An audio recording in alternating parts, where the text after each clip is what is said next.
trickle down or down? How became the Nekudas Harishimi?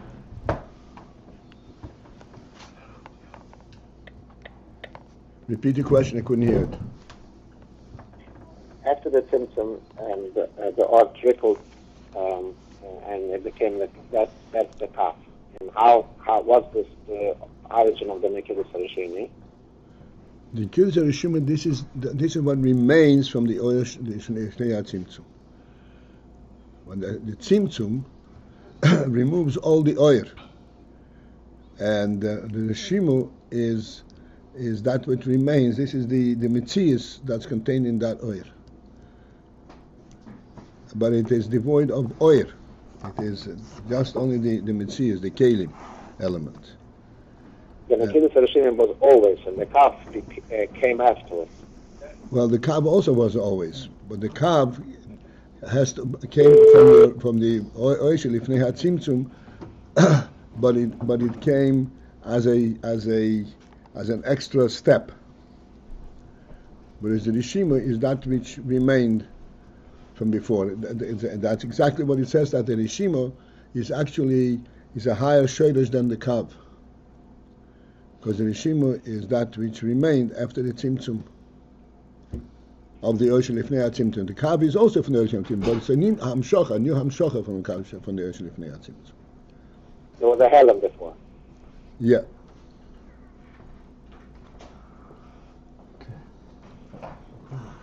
Okay, just 1 second.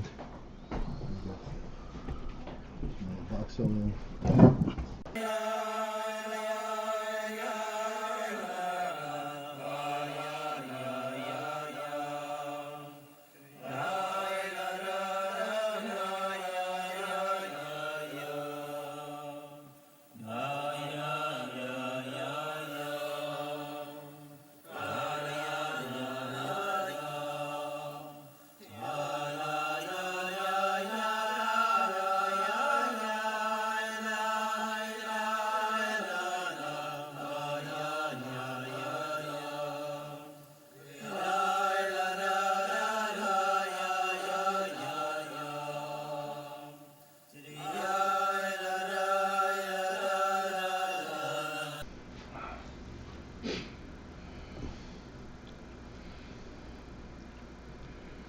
Alright, so we are on AyinBase 14, and the line starts with kuli. The line before that begins with the word ha-tzimtzum.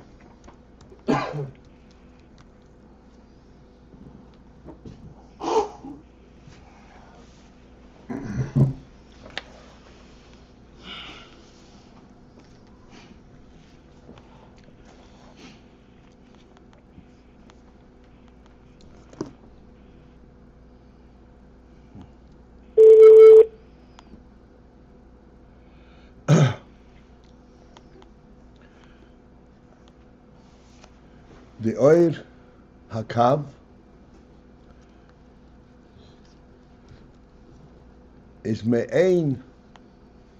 Me'ain means of a similar fabric, so to speak, of a similar element, and has the similar message as the oir associated with lifnei ha-tzimtzum.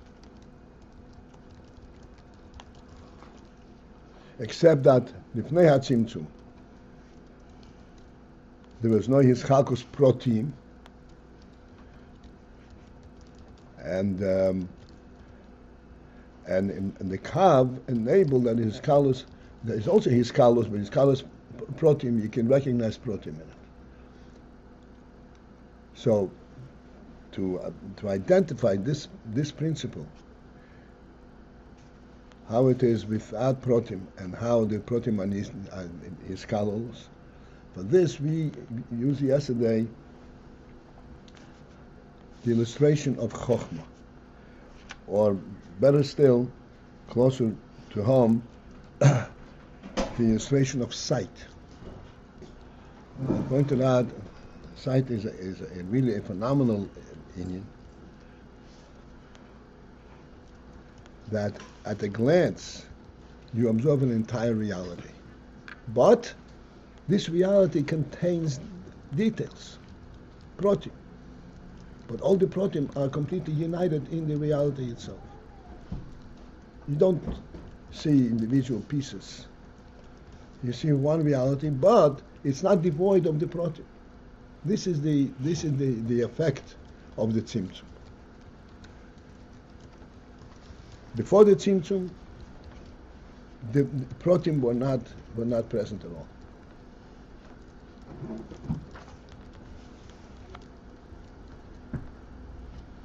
This is the illustration for that is the principle of chokhmah and sight.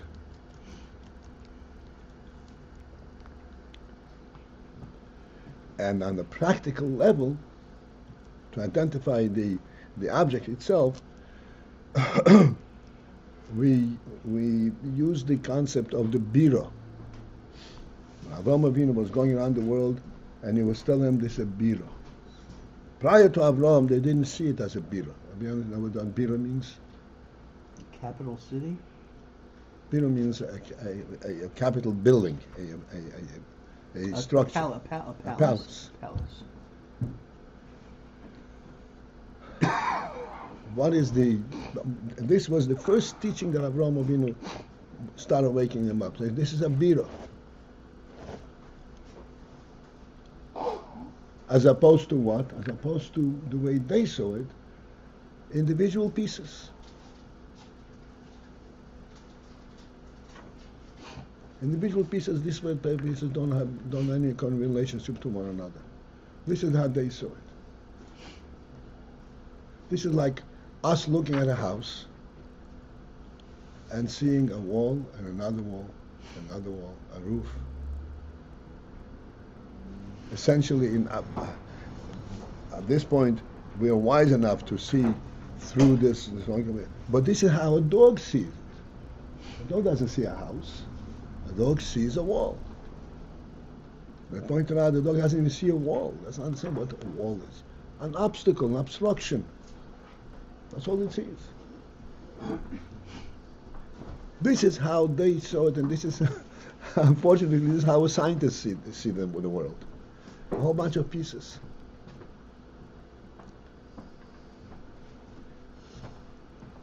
Avraham Avinu came and he said, this is a bira. This is one huge true presence. True presence. Once you recognize as true presence, all the details get lost in the presence. They assume a completely different reality. When you see a wall, you ask a question, what's the wall doing over here? When you see a house, you don't ask what's the wall doing here. It's part of the reality of the house. It's completely different. It comes to life, so to speak. Like this morning, it occurred to me to bring it home. If you see a pillar, a pole standing, say, how is it standing? What makes it stand? When you see a human being standing, you don't ask how come he's standing. He's alive. He stands because he's alive, not because of his physical structure.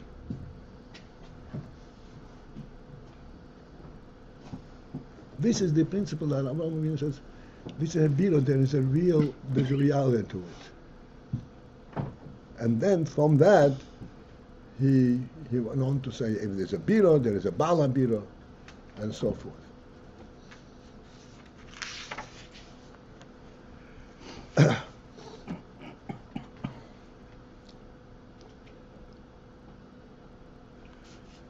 This reality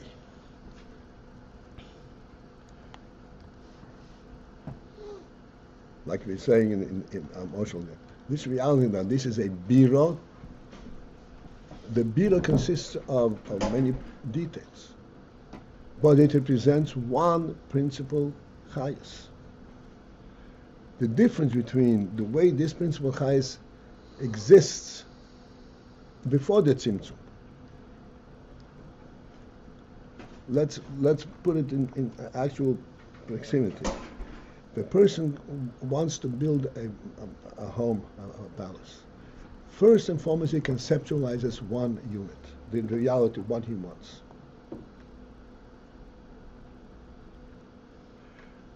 In order to bring it about in practicality, he has to then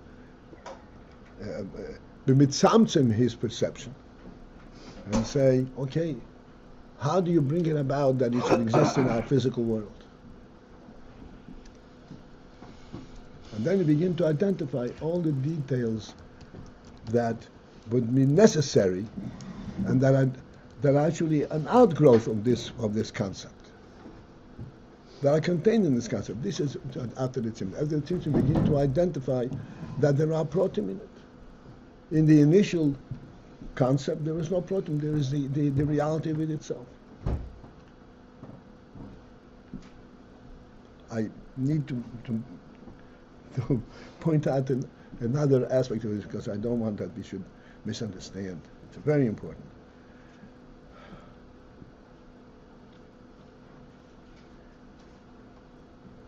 The palace is conceptualized not as it appears, oh, I have to live in the house, in the world. How do I make it comfortable for myself in the world? I have to have a palace. This is not where the concept of the palace comes. As we said many times, the home, Odom Shein Beis in the Odom, is not that he is not comfortable without a home. He's not an Odom. In other words, the concept of the palace is contained within the nefesh itself, where there is no concern about how do I survive in the world. It's a reality that is representative of the nefesh. Only then, when you want to bring this reality, so to speak, in the physical world, that's when you begin to think of how do I do this. But initially, it's a statement of nefesh, not a statement of need, of precarious situation. It's a statement of a solid presence, not a precarious presence. This nefesh has a reality, it stands for a palace. And if it doesn't have a palace, then the whole nefesh is lost. Not because it's uncomfortable, because it's not representing itself.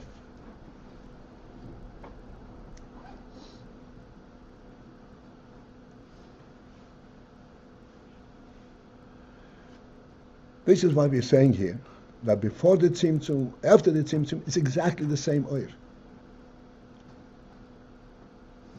The difference is that before the tzimtzum, lo yesh protim, there are no protim. It's just the principle itself, the truth of the oir. Like we said, when you look at a human being standing, you ask, how does he stand? There's a nefesh in him, he stands.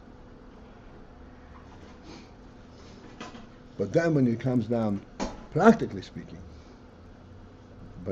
after the tzimtzum, and you take away the chayas, the oir ha-chayas, and then the shimui remains. What's the shimui? Shimui is the kelim.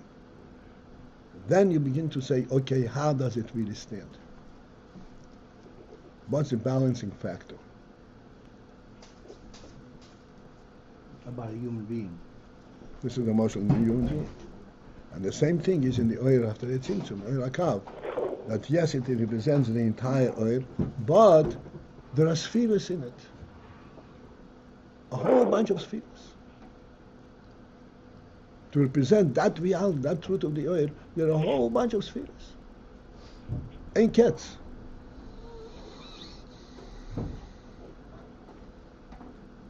And it's exactly the same way, but now it has the protim, and the oil of this protim shows the relationship, the unity among all these protim.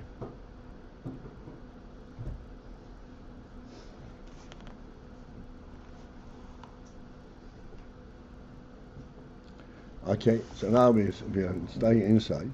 The line begins kuli, like I said. The line above it begins with the word tzimtzum. Harei shehu me'ein ho'erin soy. On this oil, this affects, the oil hakav affects the iskalus madrigas protein. And therefore that shows, that tells us, shehu me'ein ho'erin soy, that it is of the Ayin, of the quality of the Ayin Yisrael. Otherwise, how can you coordinate and correlate protein, disparate protein that are actually contradictory?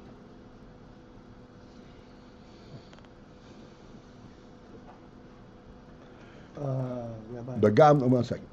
Begam, and then also beyond this Inyan that it correlates all the protein. Yesh boy koach ha-atzmiut.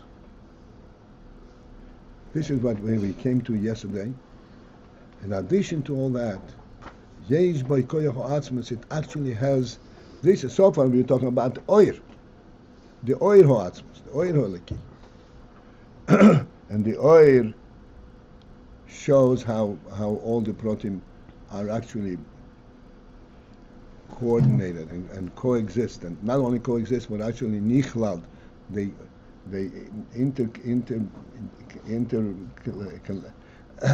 relate to each other. They contain of each other. But then this is gam, and also this is the ultimate statement. Yesh boy koach ha-atzmiut. In the kav there is the koach of the atzmiut.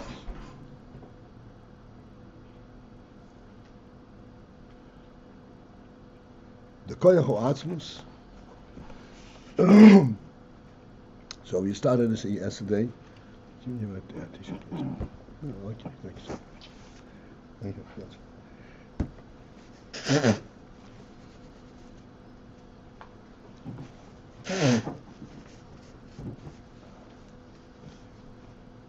In the terminology that we have been using just now,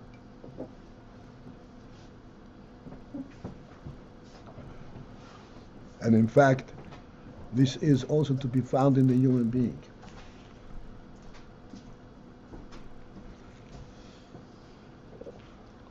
In the mashal. Like we said just a moment ago, we said, how does human beings stand? Coordinate all the various limbs, various organs, parts. So there is an oil hanefesh, there's a chayes that flows through the body. And as a result of this, there is a sensitivity from one navel to the other navel. He senses one foot, another foot, and so forth. This is the oil that encompasses this entire structure and illuminates. This foot is here for this purpose, this one for this purpose. It illuminates the whole structure. There is something superior in the human being to this.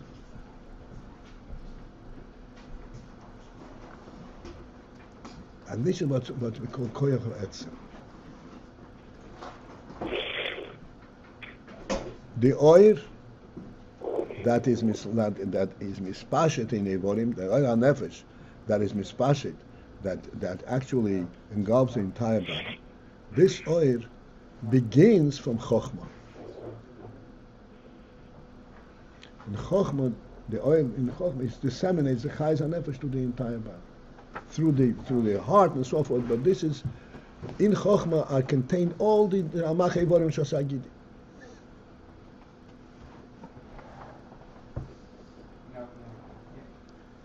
But then there is a koach ha-atzmiut, even the human being.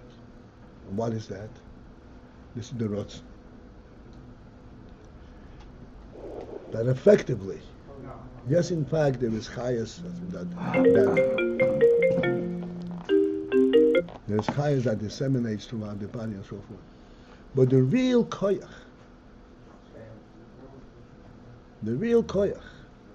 that is represented, the koach ha-nefesh that's represented in the human being, is the fact that he wants to live. Not all the koachas, not the chayes as mispashet. I do it because I want. And if it loses this one, the whole chayes dissipates.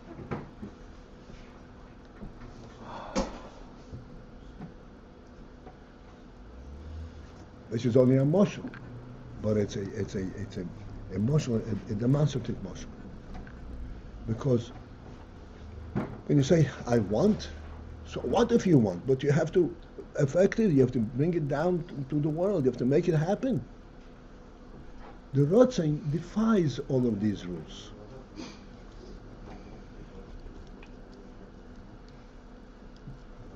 The ratzon goes direct to what it wants.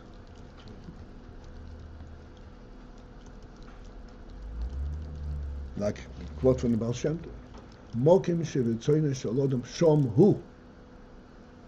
This is ratzon. This is the reality. Makom Ratzon shel odom shom hu.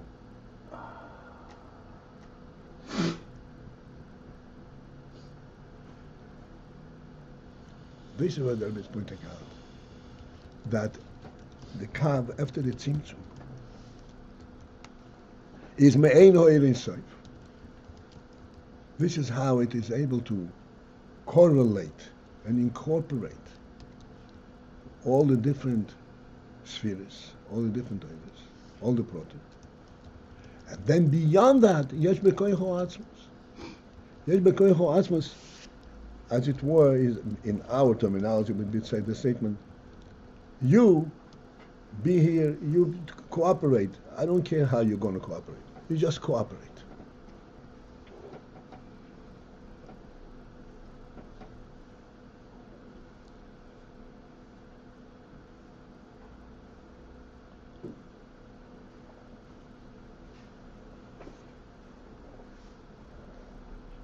So in the Kav there is a koach ha-atzmiut, which says that things happen because atzmiut is the atzmiut wants it, not because there's no explanation on the present state, on the present level, on the worldly level. There's no explanation for it. Like in our mashal, from the sunlight. You say, oh, the sun is millions of miles away. How does it reach here? You can explain it all kinds of different ways. The real reason is because the sun, because there's a ratzon. The Eibusha created it to illuminate the world, and if it illuminates the world, period. It's a godly statement, and that's how it happens. Hashem Moshe B'Yem, and this is it. This is again like a emotional to sense this what the Gani is by koach ha-atzmiut. There's an ultimately an ultimate truth in all this. Despite the fact that there are different levels and there's kelim, there's oiris, and there's a process. Beyond that, it completely defies all the processes. It's just a reality the way the Rebbe wants it.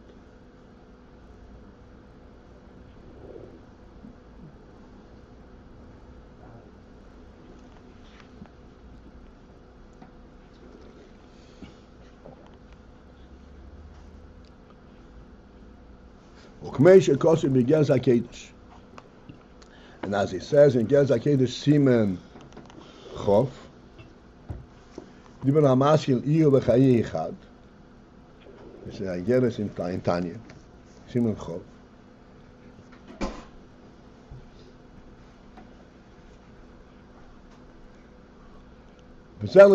and here is what a quote from that Gerz HaKedesh. Shebehen melubash hakav, that in the kelim is melubash the kav, on the spheres is melubash the kav, me'oid ein soiv, the kav from the ein soiv, sheha'oir hu mein ha'moir. What is the most important principle? This is what we are shooting at, that the oir, it's like a oil, tzimtzum, but ultimately, what is oil? Oil is me'ein ha-moir. Oil is a representative of the moir, of the etzem. Hu mehusei v'atzmusei, which is the mehusei v'atzmusei. That's what oil is representing.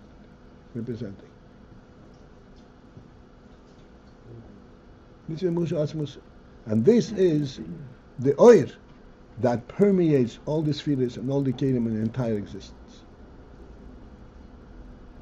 oil, the most important aspect of this oil is not how great the oil is, but me'el ha-moyer, the moyer element that comes with the oil.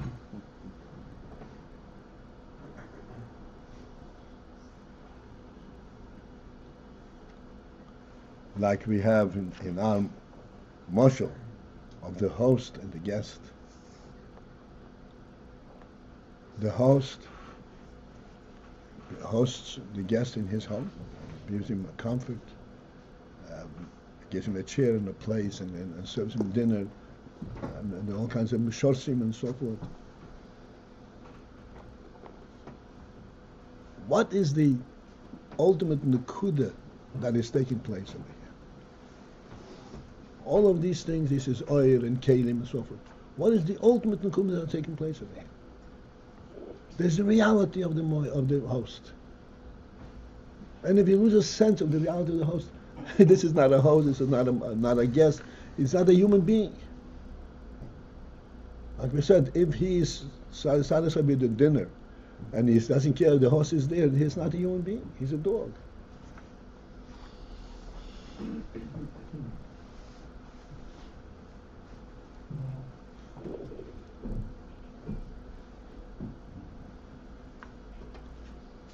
The oil, me'en ha-moyer, that is the essence of what oil is.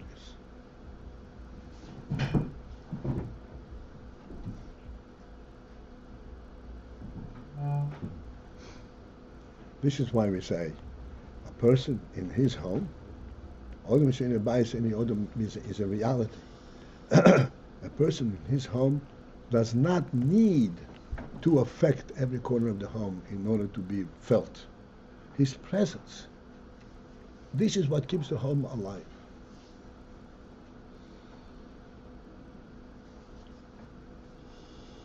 This is what gives the reality in this home.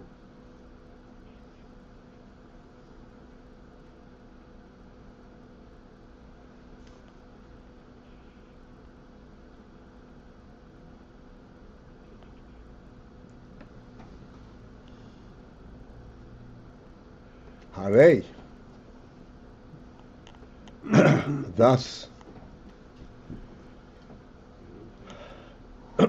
what we have here, so to speak, surfaced.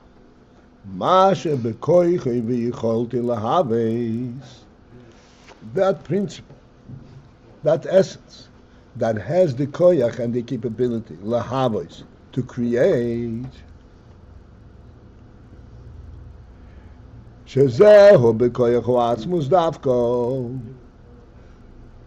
To create means yesh miyai, to create. May things be that don't exist. This element, that yesh bekoich v'yicholte lahaves, shezeh bekeich ha'atzmus davke, yesh koach zeh beho'er. This koach is carried on, it's present in the oil, gam kmei shehu le'achar tzimtzum. The oil has this koach lahaves, gam kmei shehu le'achar tzimtzum, even the oil after the tzimtzum. Mipnei shehu mein hamoy.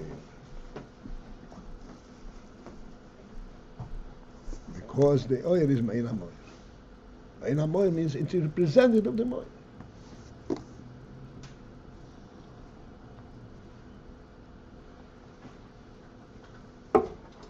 Me'en ha-moyer means not only representative, but outside of the moyer. It's pointing to the moyer. I'm here because the moyer is here. Like we said, sunlight. Sunlight is light. But what is the most important part of this light is that it brings the sun itself. Yes, it brings it here. It millions of miles away. But what does it bring? It brings the sun, the moyer. This is what makes it, transforms night into day. Not darkness into light, but night into day. We should sense a difference as we discuss it many different times.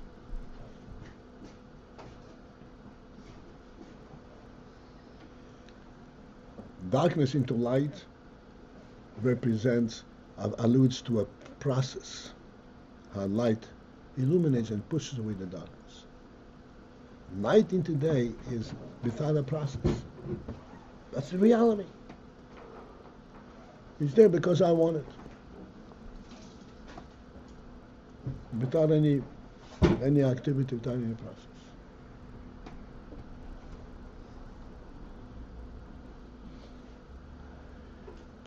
And now the time has arrived, and therefore